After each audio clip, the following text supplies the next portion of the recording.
Nous souhaitons qu'à travers cette cérémonie solennelle, que tous les amis du Burkina Faso, les amis de l'AES, puissent comprendre que nous restons ouverts pour tous ceux qui veulent un partenariat sincère, respectueux. L'AES sera donc la terre d'accueil et nous pourrons collaborer. Mais ceux-là qui viennent pour nous exploiter ou avoir ce partenariat qu'on juge inapproprié, qui viennent pour violer notre souveraineté, notre indépendance, qu'ils comprennent que nous ne serons pas prêts à les accueillir. Monsieur le Président, en réaffirmant l'attachement du Mali aux principes fondamentaux universellement reconnus en matière de promotion et de protection des droits de l'homme, je tiens à exprimer la vive préoccupation du gouvernement du Mali face à l'instrumentalisation et à la politisation continue des droits de l'homme, ainsi qu'à la politique de 2 poids 2 mesures de certains États membres. Au Niger, le ministre de l'Urbanisme et de l'Habitat a effectué une visite de chantier ce mardi 4 mars 2025 sur le site de construction de 155 logements sociaux au quartier Diaspora de Niamey, financé par la Banque de l'Habitat du Niger à hauteur de 1,5 milliard de francs CFA. Ce projet lancé en septembre 2024 est en phase de finition. L'AES, né dans le sang et la sueur, doit inspirer l'union de toute l'Afrique, dit Ibrahim Traoré. Le capitaine Ibrahim Traoré, président du Burkina Faso, a appelé les peuples de l'Alliance des États du Sahel à faire de leur révolution un exemple pour l'ensemble du continent africain. Il a dit ceci, je cite, « L'AES est né dans le sang et la sueur et va poursuivre son chemin pour le bonheur des peuples du Sahel. Je souhaite que chacun puisse, à travers ses actes quotidiens, donc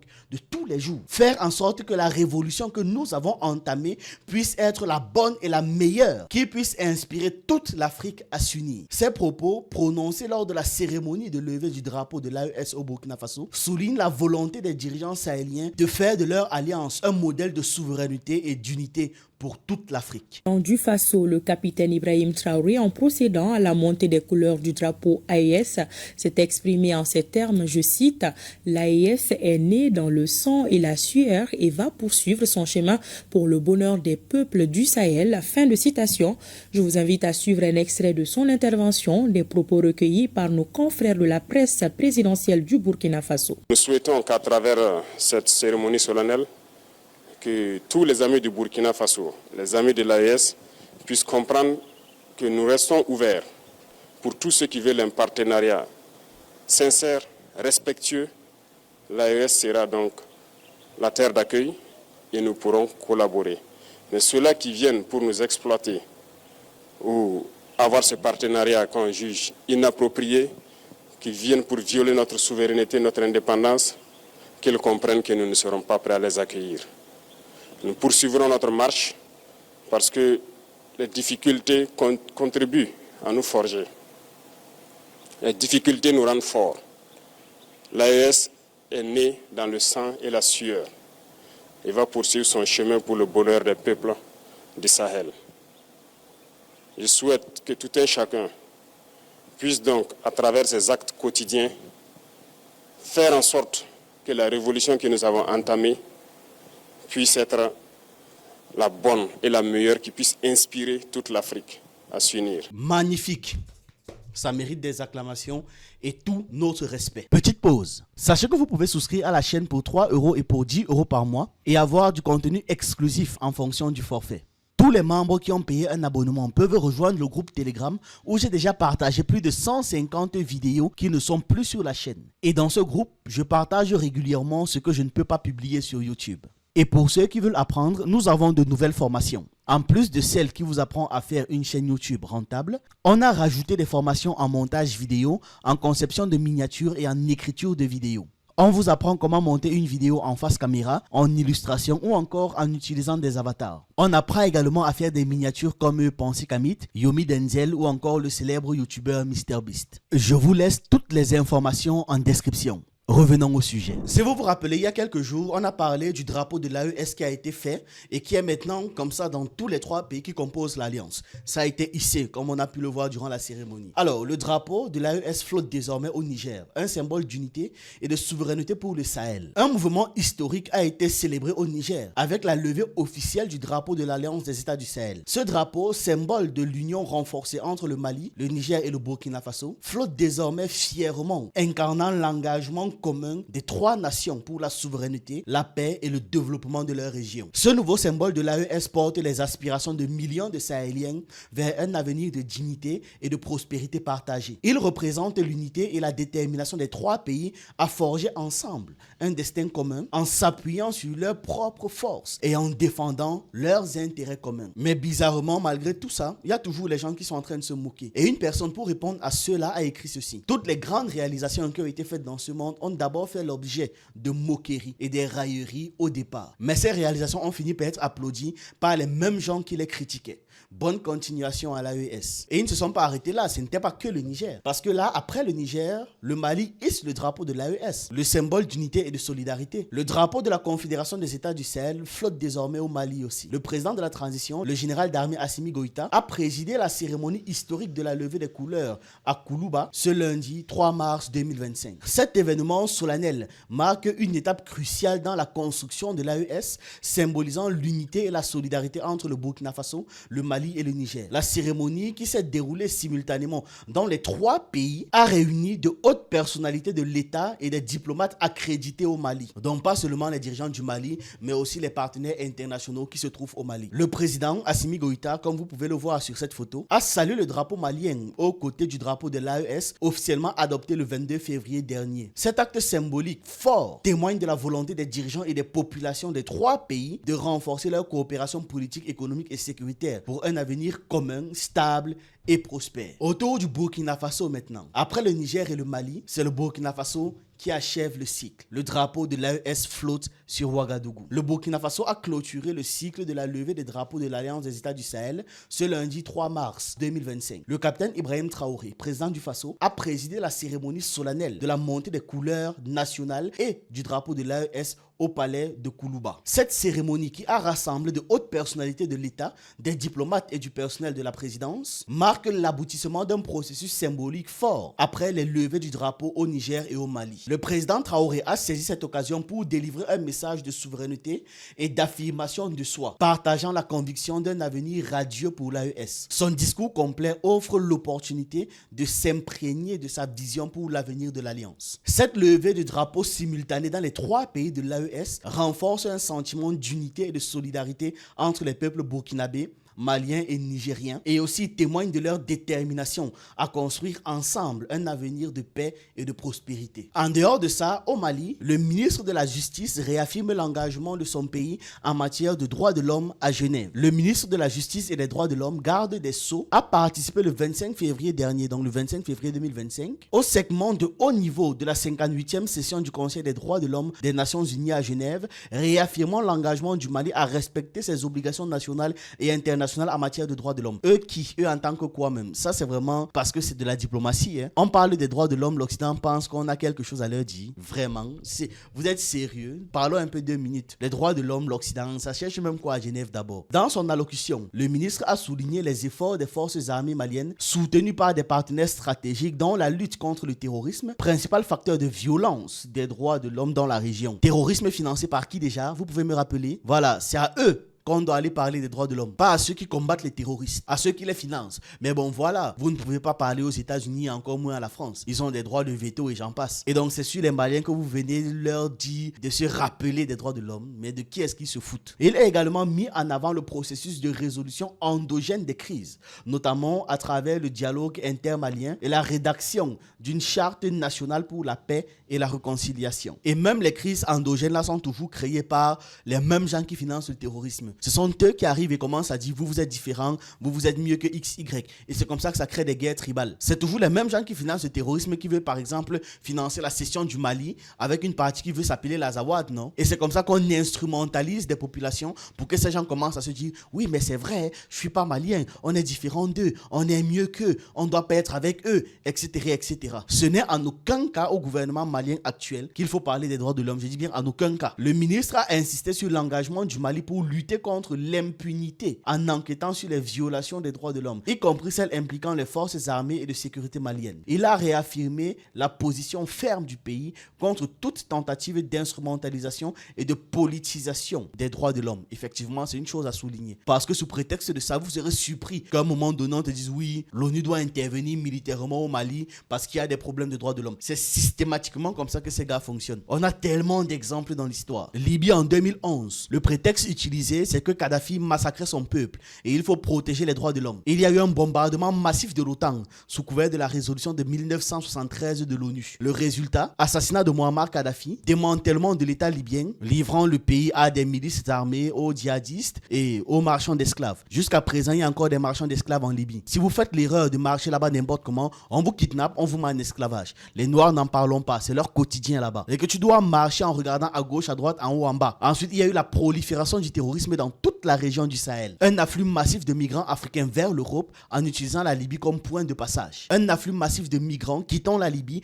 pour entrer dans les pays voisins. Algérie, Maroc, Tunisie, Mali, Niger, Burkina Faso, Côte d'Ivoire et j'en passe. Tout ça parce que les gens, ils veulent vivre. Donc, ils fuient l'endroit où il n'y a pas la vie. Après ça, il y a eu la destruction du projet de Kadhafi visant à créer une monnaie africaine basée sur l'or qui aurait libéré l'Afrique du dollar et du franc CFA. Voilà les conséquences de leur fameuse défense des droits de l'homme. On a aussi un autre cas de figure en Côte d'Ivoire en 2011. Le prétexte utilisé, c'est que Laurent Gbagbo refusait de quitter le pouvoir après des élections contestées. Il y a eu un bombardement des Français pour pouvoir imposer Dramane Ouattara. L'arrestation de Gbagbo, des centaines de morts pendant la crise post-électorale et particulièrement à Douekoué où les forces pro-Ouattara ont massacré des civils. Quand on massacrait des civils, non, là ça va, ça passe, il n'y a pas de problème. Il n'y a pas de violation des droits de l'homme. Puis on a installé un régime inféodé aux intérêts occidentaux, ce qui favorise les pillages des ressources du pays. Prenons même le cas de figure du pays qu'ils appellent là, Mali 2013. L'échec de l'opération Barkhane. Le prétexte utilisé pour ça, c'était quoi? Lutter contre le terrorisme et protéger les civils, non? Il y a eu le déploiement des forces françaises avec l'opération Serval en 2013,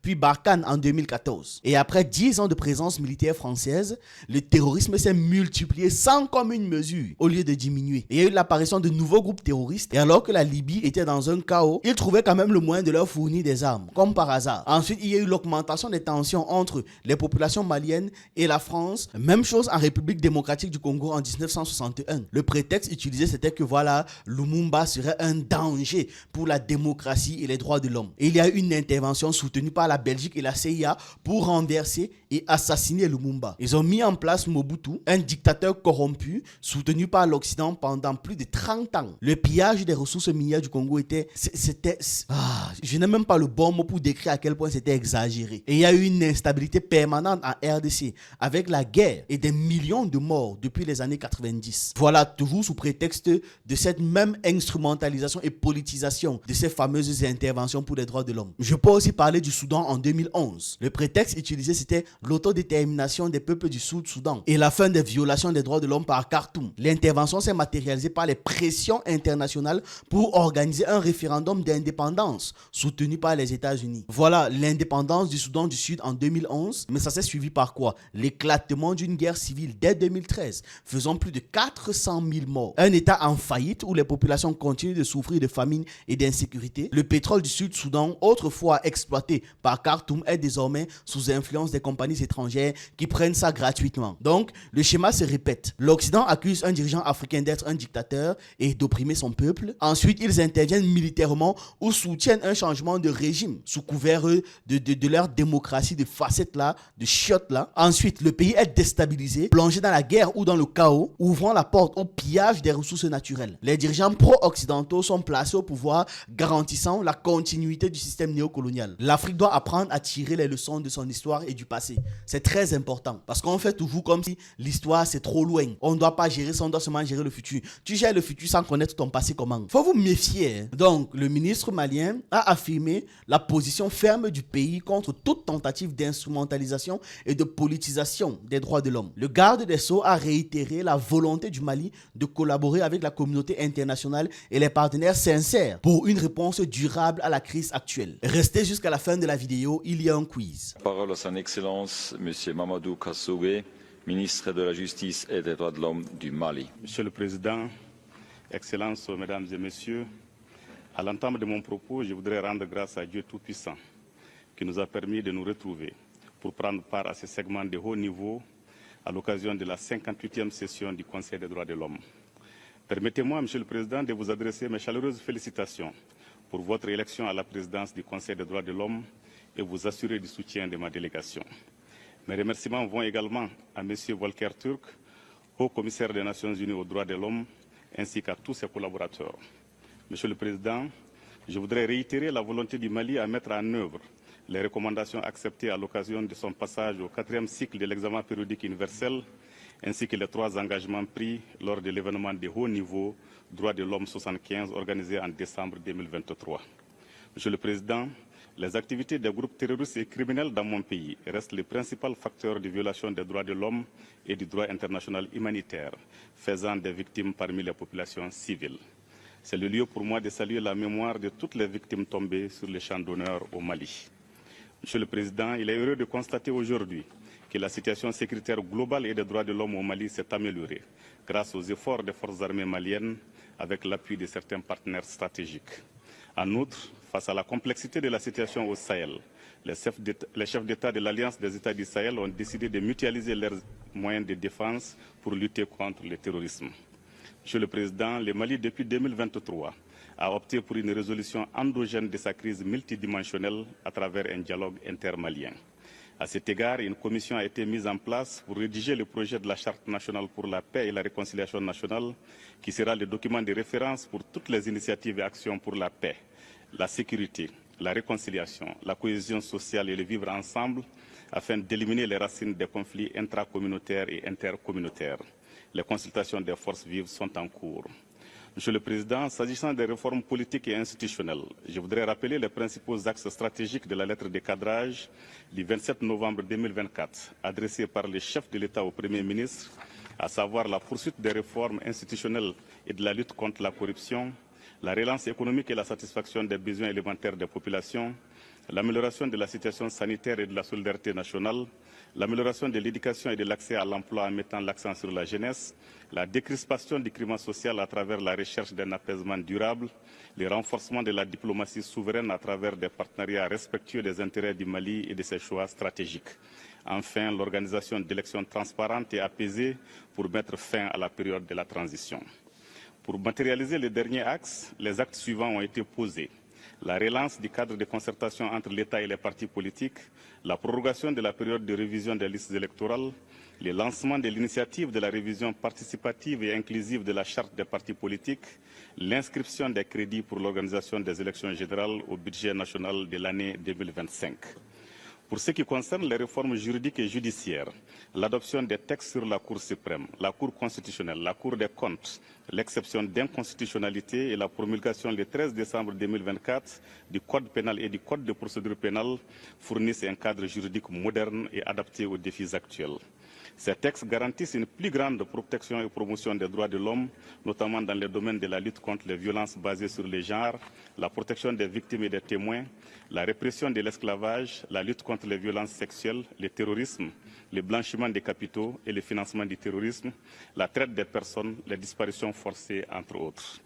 Monsieur le Président, conscient de la responsabilité première de protection des populations civiles par l'État, le gouvernement s'est engagé à lutter contre l'impunité sous toutes ses formes.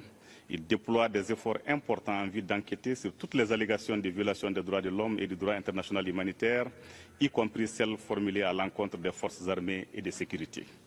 Monsieur le Président, en réaffirmant l'attachement du Mali aux principes fondamentaux universellement reconnus en matière de promotion et de protection des droits de l'homme, je tiens à exprimer la vive préoccupation du gouvernement du Mali face à l'instrumentalisation et à la politisation continue des droits de l'homme, ainsi qu'à la politique de 2 poids 2 mesures de certains États membres.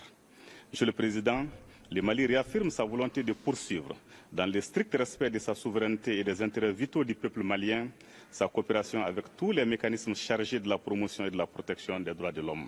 Enfin, je voudrais réaffirmer la disponibilité du Mali à œuvrer de concert avec la communauté internationale et tous les partenaires sincères pour trouver une réponse rapide à la crise multidimensionnelle qu'il traverse depuis plus d'une décennie. Je vous remercie. Voilà, son discours était clair, précis et concis. On va terminer la vidéo avec cette information très intéressante. 155 logements sociaux en phase de finition. Le ministre salue un chantier très satisfaisant. Au Niger, le ministre de l'Urbanisme et de l'Habitat a effectué une visite de chantier ce mardi 4 mars 2025 sur le site de construction de 155 logements sociaux au quartier Diaspora de Niamey, financé par la Banque de l'Habitat du Niger à hauteur de 1,5 milliard de francs CFA. Ce projet lancé en septembre 2024 est en phase de finition, témoigne de l'avancement rapide des travaux. Le ministre s'est dit très satisfait de l'évolution des travaux réalisés par des entreprises nigériennes, conformément aux attentes du président du CNSP, le général Abdourahmane Tiani, et du premier ministre Ali Lamine Zeyn, qui sont attachés au bien-être des citoyens